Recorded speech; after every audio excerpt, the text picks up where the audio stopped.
السلام علیکم ورحمۃ اللہ وبرکاتہ۔ اعوذ باللہ من الشیطان الرجیم، بسم اللہ الرحمن الرحیم۔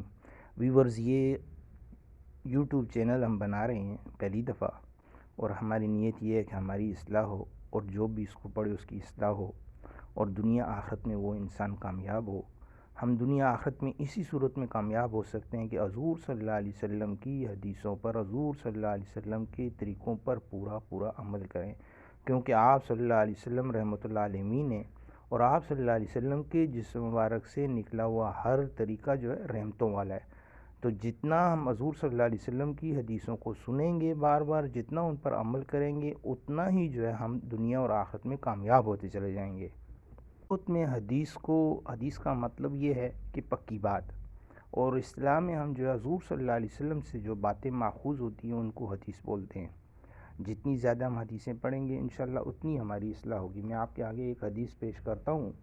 حضرت اسماء بنت ابی بکر رضی اللہ عنہ سے روایت ہے کہ رسول اللہ صلی اللہ علیہ وسلم کے زمانے میں میری والدہ جو مشرک تھیں، مکہ سے سفر کر کے میرے پاس مدینے آئیں۔ میں نے رسول اللہ صلی اللہ علیہ وسلم سے مسئلہ معلوم کیا اور پوچھا، میری والدہ آئی ہیں اور وہ مجھ سے ملنا چاہتی ہیں، تو کیا میں اپنی والدہ کے ساتھ صلہ رحمی کر سکتی ہوں؟ آپ صلی اللہ علیہ وسلم نے ارشاد فرمایا، ہاں، اپنی والدہ کے ساتھ صلہ رحمی کرو۔ یہ بخاری کی حدیث ہے۔ ایک دوسری حدیث ہے، عائشہ رضی اللہ عنہ سے روایت ہے کہ فرماتی ہیں کہ میں نے عرض کیا، یا رسول اللہ، عورت پر سب سے زیادہ حق کس کا ہے؟ آپ صلی اللہ علیہ وسلم نے ارشاد فرمایا، عورت کے شوہر کا۔ میں نے دریافت کیا کہ مرد پر سب سے زیادہ حق کس کا ہے؟ آپ صلی اللہ علیہ وسلم نے ارشاد فرمایا، اس کی ماں کا ہے۔ ایک اور حدیث آپ کے سامنے بیان کرتا ہوں۔ حضرت عبداللہ بن عمر رضی اللہ عنہ سے روایت ہے کہ ایک صاحب رسول اللہ صلی اللہ علیہ وسلم کی خدمت میں حاضر ہوئے اور عرض کیا، یا رسول اللہ، میں نے ایک بہت بڑا گناہ کر لیا ہے، تو کیا میری توبہ قبول ہو سکتی ہے؟ آپ صلی اللہ علیہ وسلم نے ارشاد فرمایا، کیا تمہاری ماں زندہ ہے؟ انہوں نے عرض کیا کہ نہیں۔ آپ صلی اللہ علیہ وسلم نے ارشاد فرمایا، کیا تمہاری کوئی خالہ ہے؟ میں نے عرض کیا کہ جی ہاں۔ آپ صلی اللہ علیہ وسلم نے ارشاد فرمایا، ان کے ساتھ اچھا سلوک کرو، اللہ تعالیٰ اس کی وجہ سے تمہاری توبہ قبول فرما لیں گے۔ ایک اور حدیث ہے، حضرت ابو امامہ رضی اللہ عنہ روایت کرتے ہیں کہ رسول اللہ صلی اللہ علیہ وسلم نے ارشاد فرمایا، نیکیوں کا کرنا موت سے بچا لیتا ہے، بری موت سے بچا لیتا ہے۔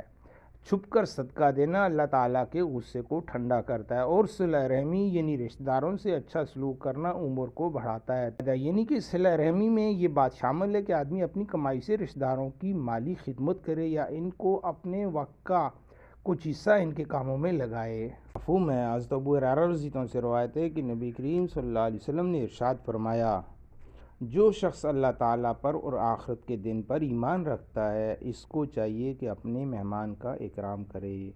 جو شخص اللہ تعالیٰ پر اور آخرت کے دن پر ایمان رکھتا ہے، اس کو چاہیے کہ وہ صلہ رحمی کرے، یعنی رشتہ داروں کے ساتھ اچھا سلوک کرے۔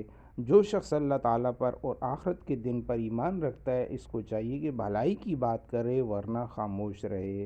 کتنی بڑی بات ہے کہ ایک تو اس میں یہ چیز آئی کہ آخرت کے دن پر ایمان، یہ سارے اچھائی کے کام جو ہے، یہ آخرت پر ایمان جتنا انسان کا ہوگا اس کو اچھائی کے کاموں کی طرف کھینچے گا، اور جتنا ایمان آخرت پر کمزور ہوگا اتنا ہی جو ہے وہ اچھائی کے کاموں سے اس کو دور کرے گا۔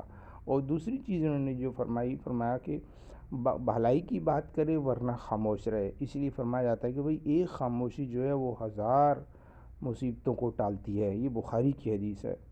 ایک اور حدیث میں پیش کرتا ہوں۔ حضرت انس بن مالک رضی اللہ عنہ سے روایت ہے کہ رسول اللہ صلی اللہ علیہ وسلم نے ارشاد فرمایا، جو شخص یہ چاہے کہ اس کے رزق میں فراخی ہو اور اس کی عمر دراز کی جائے، اس کو چاہیے کہ اپنے رشتہ داروں کے ساتھ صلہ رحمی کرے۔ یہ بھی بخاری کی حدیث ہے۔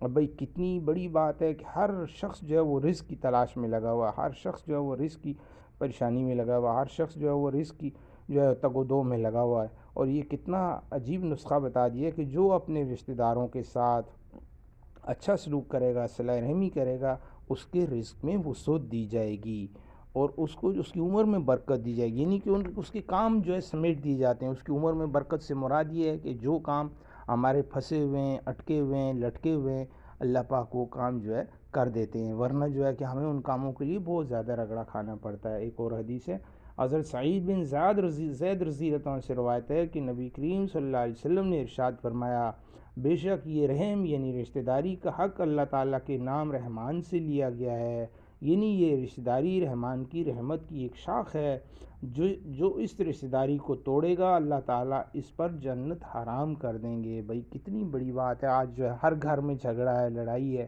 اور یہ چھوٹی چھوٹی سی باتوں کی وجہ سے لڑائیاں ہوتی ہیں۔ اگر ہم اپنے دل کو بڑا کر لیں اور میں اپنے رشتہ داروں کی غلطیوں کو معاف کرتے رہیں تو کتنی بڑی بات ہے کہ جو ہے اللہ پاک نے کی رحمت میں داخل ہو جائیں گے، اور اللہ پاک جو ہے جب ہم رشتہ داریوں کو جوڑیں گے تو اللہ پاک ہمیں جنت میں داخل کریں گے۔ اور فرمایا کہ اگر رشتہ داری کو توڑیں گے تو پھر کیا ہوگا، اللہ پاک ہمارے اوپر جنت حرام کر دیں گے۔ کتنی جو ہے سخت بات ہے۔ ایک اور حدیث ہے، حضرت عبداللہ بن عمر رضی اللہ عنہ سے روایت ہے کہ نبی کریم صلی اللہ علیہ وسلم نے ارشاد فرمایا، وہ شخص صلہ رحمی کرنے والا نہیں جو برابری کا معاملہ کرے، یعنی دوسرے کے اچھے برتاؤ کرنے سے اچھا برتاؤ کرے، بلکہ صلہ رحمی کرنے والا تو وہ ہے جو دوسرے کے قطع رحمی کرنے پر بھی صلہ رحمی کرے۔ بھائی اس کا مطلب یہ ہوتا ہے کہ اگر آپ سے کوئی تعلق ختم کرے، بھائی میں نہیں بولتا، میرے جنازے میں نہیں آنا، تو آپ پھر بھی آگے بڑھ کر اس کے ساتھ صلہ رحمی کریں، کیونکہ ہم نے اللہ کو خوش کرنا ہے۔ جب ہمارے اللہ خوش ہو جائیں گے تو پھر اللہ پاک رشتہ داروں کے دلوں پر بھی رحم ڈال دیں گے، ان کے دلوں میں ہماری محبت ڈال دیں گے، اور پھر جو ہے وہ بھی ہم سے خوش ہونا شروع ہو جائیں گے۔ ایک اور حدیث ہے، حضرت علاء بن خارجہ رضی اللہ عنہ فرماتے ہیں کہ نبی کریم صلی اللہ علیہ وسلم نے ارشاد فرمایا، اپنے نسب کا علم حاصل کرو جس کے ذریعے سے تم اپنے رشتہ داروں سے صلہ رحمی کر سکو۔ حدیث ہے، حضرت ابو ذر رضی اللہ عنہ فرماتے ہیں کہ مجھے میرے حبیب صلی اللہ علیہ وسلم نے 7 باتوں کا حکم فرمایا۔ مجھے حکم فرمایا کہ میں غریبوں اور مسکینوں سے محبت رکھوں اور ان سے قریب رہوں۔ مجھے حکم فرمایا کہ میں دنیا میں ان لوگوں پر نظر رکھوں جو دنیاوی ساز و سامان میں ہیں، مجھ سے نیچے درجے کے ہیں، میں ان پر نظر نہ کروں جو دنیاوی ساز و سامان میں مجھ سے اوپر درجے کے ہیں۔ مجھے حکم فرمایا کہ میں اپنے رشتہ داروں کے ساتھ صلہ رحمی کروں اگرچہ وہ مجھ سے منہ موڑیں۔ اگر مجھے حکم فرمایا کہ میں کسی سے کوئی چیز نہ مانگوں، مجھے حکم فرمایا کہ میں حق بات کہوں وہ لوگوں کے لیے چاہے کڑوی ہی کیوں نہ ہو، مجھے حکم فرمایا کہ میں اللہ تعالیٰ کے دین اور اس کے پیغام کو ظاہر کرنے میں کسی کی ملامت کرنے والے کی ملامت سے نہ ڈروں، اور مجھے حکم فرمایا کہ میں لا حول ولا قوت الا باللہ کثرت سے پڑھا کروں، کیونکہ یہ کلمہ خزانے سے ہے جو عرش کے نیچے ہے۔ اس حدیث میں کتنی بڑی بڑی چیزیں اور کتنی بہترین چیزیں فرمائی ہیں۔ سب سے پہلے کہ غریبوں اور مسکینوں سے محبت رکھوں، فرمایا کہ اللہ حضور صلی اللہ علیہ وسلم کی دعا ہے کہ اللہ مجھے مسکینوں میں ہی رکھ اور مسکینوں میں ہی مار، یعنی کتنی بڑی چیز ہے کہ میں اور فرمایا کہ میں مسکینوں اور غریبوں کے قریب رہوں، اور پھر فرمایا کہ میں اپنے سے اوپر والوں پر نظر نہ رکھوں بلکہ اپنے سے نیچے والوں کا کم درجے لوگوں پر نظر رکھوں۔ یہ بھی بہت بڑی چیز ہے۔ مجھ سے اوپر والے کے درجے کے جو لوگ ہیں اگر میں ان کو دیکھوں گا تو میرے اندر حرص پیدا ہوگی، لالچ پیدا ہوگی، اور جو اللہ نے مجھے نعمتیں دی ہوئی ہیں ان سے ناشکری میرے اندر پیدا ہوگی۔ اس لیے فرمایا کہ میں اپنے نیچے والوں پر نظر رکھوں کہ میں اگر اتنی تنخواہ لے رہا ہوں تو مجھ سے وہ دوسرا میرا دوست جو بھائی ہے وہ کتنی تنخواہ اس سے کم لے رہا ہے، تو اس سے جو اللہ نے ہمیں نعمتیں دی ہوں گی اس کا شکر کرنا ہمارے اندر پیدا ہوگا۔ اور پھر تیسری چیز کیا فرمائی کہ اللہ کے دین کے پیغام کو ظاہر کرنے میں کسی کی ملامت کرنے والے کی ملامت سے نہ ڈروں، یعنی کہ اس سے کہ اگر اللہ کے بارے میں مجھے کوئی بات سچ کہنی پڑے تو میں اس کو جو ہے وہ آئیں بائیں نہ کروں بلکہ سچ اللہ کے حکم کو لوگوں تک پہنچا دوں۔ ایک حدیث میں آیا ہے، حضرت ابو ہریرہ رضی اللہ عنہ سے روایت ہے کہ ایک شخص نے عرض کیا، یا رسول اللہ، میرے بعد رشتہ دار ہیں، میں ان سے تعلق جوڑتا ہوں، وہ مجھ سے تعلق توڑتے ہیں، میں ان کے ساتھ اچھا سلوک کرتا ہوں، وہ میرے ساتھ بدسلوکی کرتے ہیں، اور میں ان کی زیادتیوں کو برداشت کرتا ہوں، وہ میرے ساتھ جہالت سے پیش آتے ہیں۔ رسول اللہ صلی اللہ علیہ وسلم نے ارشاد فرمایا، جیسا تم کہہ رہے ہو اگر ایسا ہی ہے تو گویا تم ان کے منہ میں گرم گرم راکھ جھونک رہے ہو، اور جب تک تم اس خوبی پر قائم رہو گے تمہارے ساتھ ہر وقت اللہ کی طرف سے ایک مددگار رہے گا۔ بڑی بات فرمائی کہ جو ہے اگر کوئی زیادتی کرے تو اس کو بھی معاف کرو، اس سے آپ کا فائدہ ہوگا اور اس کا نقصان ہوگا، اور اس خوبی پر اگر قائم رہو گے تو کیا ہے کہ اللہ کی طرف سے ہر وقت اللہ کے فرشتے ہماری مدد کرتے رہیں گے۔ اللہ پاک ہمیں عمل کی توفیق دے دے۔